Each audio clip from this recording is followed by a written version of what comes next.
We're appreciate you being here with us today. We're going to give a little bit of a update on the statewide fire activity, and it's been very active since we last met. And so I'm going to go through a few things, and then I'll turn it over to Chiefs Porter and Scardina for the fire update.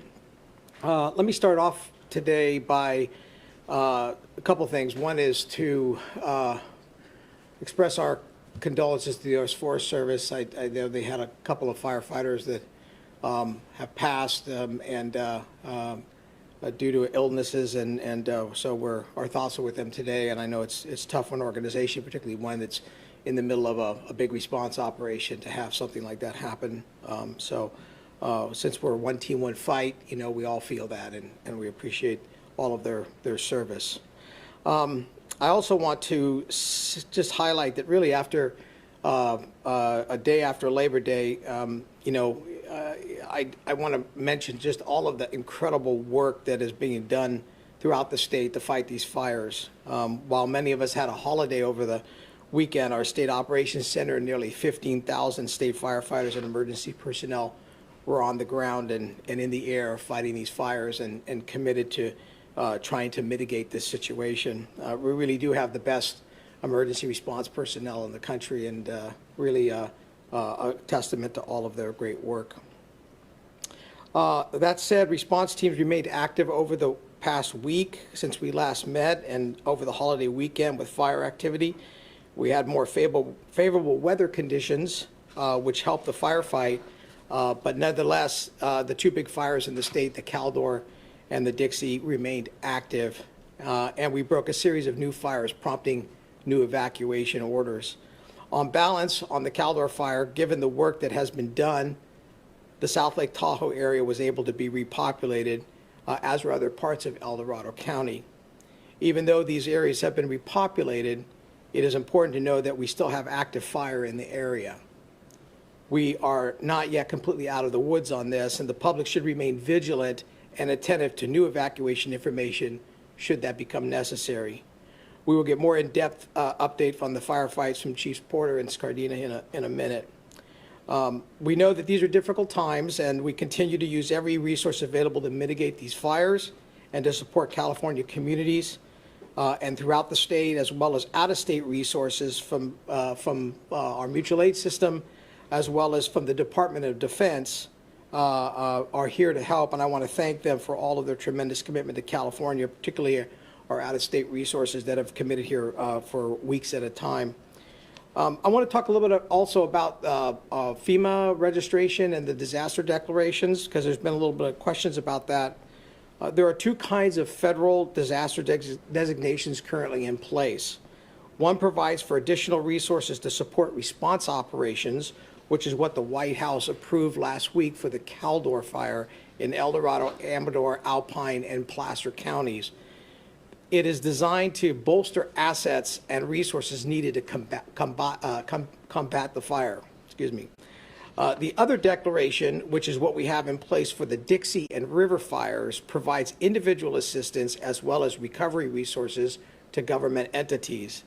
Following additional damage assessment, we will determine if the Caldor fire will be eligible for the additional federal assistance, and that additional damage assessment is ongoing and is beginning in further this week to get that information together and get it back up to Washington, D.C.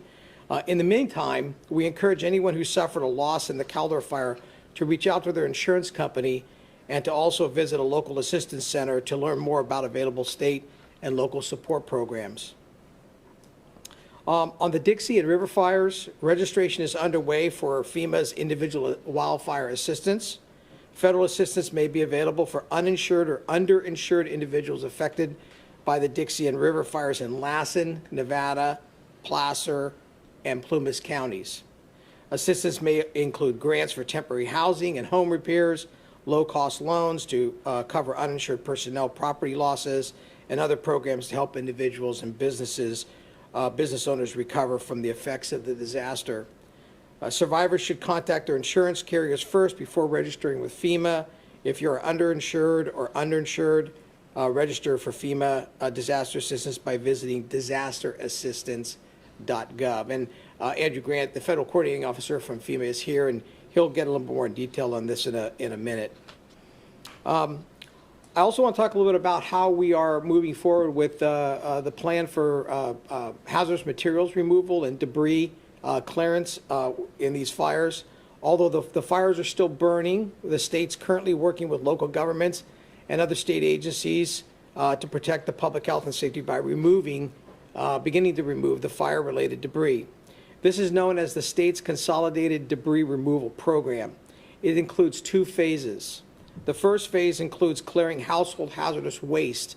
This is things such as paints, cleaners, solvents, oils, batteries, fuel, pesticides, compressed cylinders and tanks, and easy identifiable asbestos from homes impacted at the following fires: the Tamarack fire, the Beckworth fire, the Dixie fire, the Lava fire, the Cache fire, and the River fire. And we are gearing up to begin this operation, the Caldor fire. We have already completed this hazardous waste removal in several counties and are preparing to move to the larger debris removal program, which is what we call our phase 2. In this phase, we ask property owners to sign a right of entry form, which grants government contractors access to your property and to conduct debris removal at no cost to you. This is actually clearing your property of all the fire-related debris. This will be coordinated with your respective county government, who will facilitate the right of entry process. For those who have had their properties damaged in the 2021 wildfires, the current season that we're in, it's important that you remember that you should not begin your own cleanup operations in advance of the state program without checking with your county environmental service office first. Doing so may render the property ineligible for further debris removal assistance, as the state cannot take over a cleanup that has been started. To learn more about these resources, I recommend that you visit the site dedicated for California wildfire survivors at wildfirerecovery.caloes.ca.gov. That's wildfirerecovery.caloes.ca.gov.